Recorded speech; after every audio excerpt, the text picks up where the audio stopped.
here I am putting a vinyl replacement window in. The window's in already, but I'm installing the cap now on the outside.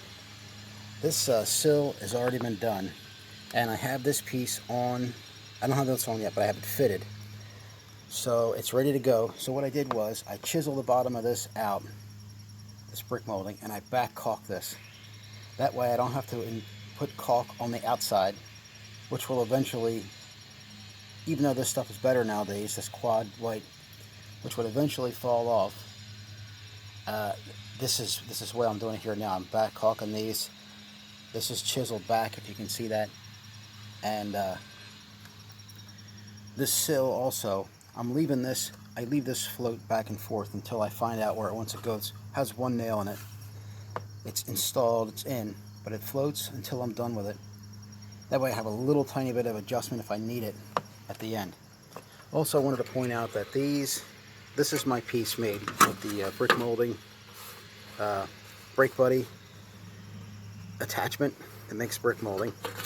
Also, when I cut these, of course, face side down, which will leave a burr here. When I fit these pieces, I take a knife and I hold the knife on the flat, you know, sort of like this manner, and I take this burr off. I take this burr and I scrape it off very gently. About 3 or 4 strokes takes the burr off, which makes it a lot easier when you go to fit this piece. If I was to put this piece on here and not have the burrs on, and not have the burrs removed, it would fight me every time I'd take it off. It's just a small burr, but it grabs along the length of this back leg here. Will grab all along the back of this, and the other burr will grab along the front of this. So the burr, I always remove the burr when I do these. Makes it easier, because a lot of times you got to take them off 2 or 3 times to fit them.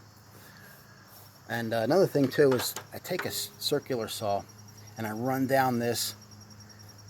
This just barely takes the paint off, but it also, and I chisel out what caulk I can, and then I run the circular saw down here, and I give myself a kerf, a saw blade kerf width for my back leg of this capping to get installed all the way in. And then what I'll do is, once it's in, I'll caulk it with quad in here, and then I'll caulk it against the window in here. And then, of course, once that's done, the gutters or shutter can go back on. Up top right now there's a drip cap there. It's just floating. I always have to remove the top piece of brick molding. In this case, it needed a repair. You can see there's about 7-inch repair I did up there, and then I can get my drip cap in. Also, that behind this piece that's finished, there's a piece that was 8 inches was damaged, so I cut that off. That allows me to get this drip cap in there. The drip cap's, it's basically just a Z-bend.